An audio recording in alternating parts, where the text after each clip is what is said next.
finish. The defense of the Spurs, they have answered the bell here. Oklahoma City is absolutely disconnected. They just punched, and we didn't punch back. 20-0 run for the Spurs. This is a scary Spurs team. The Spurs have pulled it off, and there will be a 7th game. Friday edition of First Take. I'm Joe Fortenbaugh in for Shay. As you can see, Jay Williams is here in studio. Stephen A. Smith, Brian Windhorst here as well. Gentlemen, prepare for battle. The Western Conference Finals going. Joe Fortenbaugh, good morning. That's right, I'm holding up the damn highlights for the show. You understand?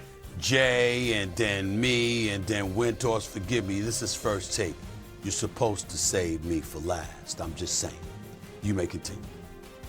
Did he just check you out of the gate? Let's try this again, ladies and gentlemen. Welcome to your Friday edition of First Take. My name is Joe Fortenbaugh, joined by Jay Williams and Brian Windhorst. Gentlemen, let's get to business. Oh, and Stephen A. Smith as well.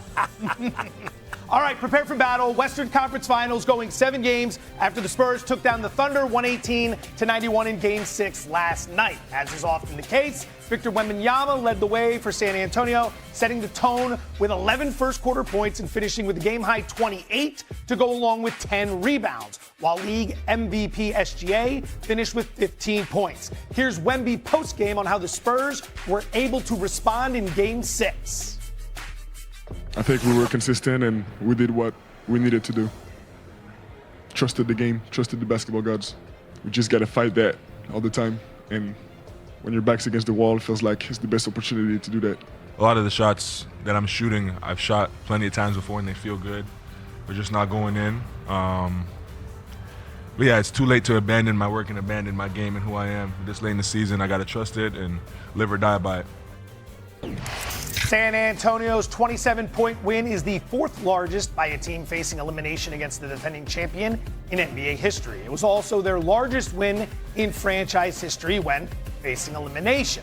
So let's begin the discussion. Stephen A., the response by Wemby in the Spurs, something or nothing? I'm not going to say it's nothing because they won a pivotal Game 6. They were on the brink of elimination. Obviously, you lose the game, you go home. And they responded the way that they were supposed to respond. But in all fairness, they responded the way we anticipated they were going to respond. You know, Wemby came out. He was definitely looking for a shot. He was aggressive. The team followed suit. The supporting cast definitely showed up. They hit about 57% of their threes in the first quarter alone and sent the message that they were here, that they were ready to force a Game 7. And I think putting Oklahoma City on their heels put OKC in a position where it wasn't that much of a priority, the level of urgency that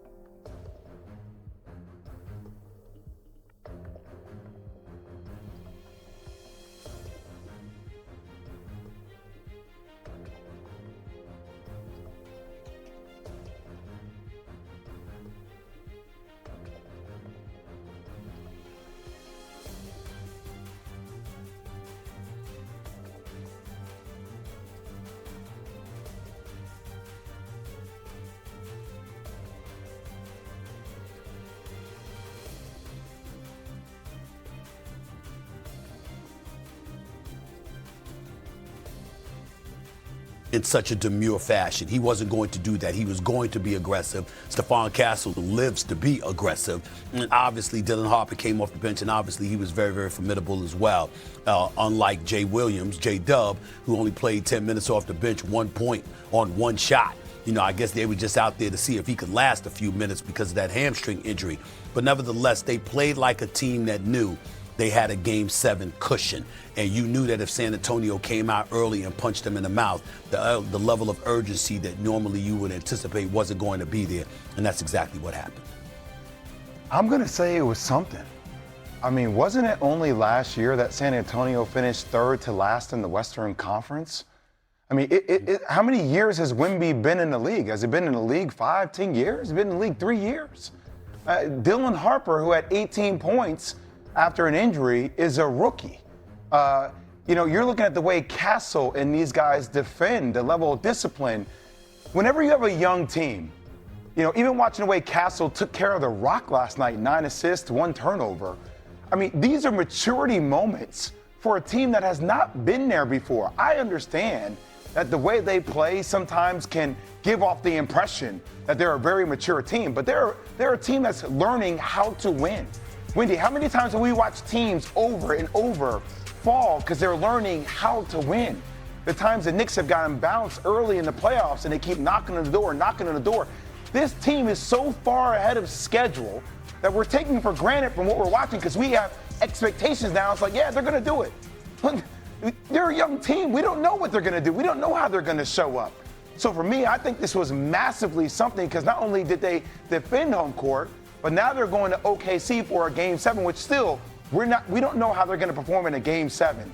But if there's a player that you're starting to believe in with the way they start the game and how this game is going to be officiated, if they're able to play with the level of physicality they played with last night, if that's not being called, I think the Spurs have a legitimate chance to win this game in OKC. But I definitely think this is more than just something for a team that was just at the bottom of the Western Conference last year. Wendy. Well, you're damn right it was something. Because, Victor says they played consistent. When you say that, it makes you think of like a flat line. They played consistently with their hair on fire. Now, you mentioned, Stephen A., that shooting in the first quarter. They come out, they hit 8 threes in the first quarter. My God. I mean, talk about being hot, okay?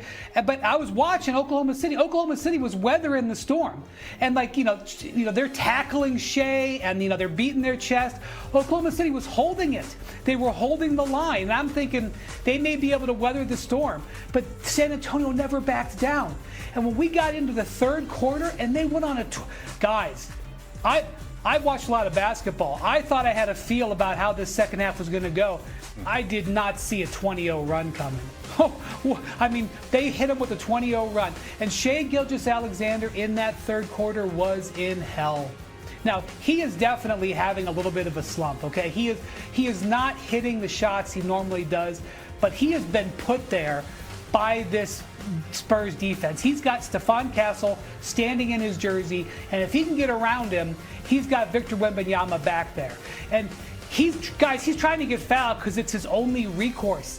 He can't beat that impenetrable force without his full course of team, his full course of help with him, with those other ball handlers out. This is an absolute war. Now, the big challenge for them is, can they possibly take any of this energy to Oklahoma City? They have continued to impress me, outplaying their youth and outplaying their experience level. To take that level of passion to Oklahoma City on the road, that would blow me away. But maybe they've got it in them. I don't know. Game 5 in this series. Hold on, Joe. First of all, let's understand something. SGA shooting 38% in this series. It's his worst ever in a postseason. He's usually playing a lot better. For the reasons that Wendy mentioned, in terms of staff, Castle being all up in him, and then you've got Wembanyama on the back end. But understand, that step back, he said it best. He usually lets that go and he feels it. It's not falling. You understand? He's not a great three-point shooter, but he ain't shooting offers from the three-point lane, but he is in this series. I'm not acting like the defense has had nothing to do with it. Of course, I wouldn't be disrespectful to San Antonio like that. What I'm simply saying is, when I watch SGA, he usually makes the shots that he's missing in this series. I've seen him make plenty of contested shots in his career. Yeah, these shots are contested. There's always somebody there. I got that part. But the point is, he's usually making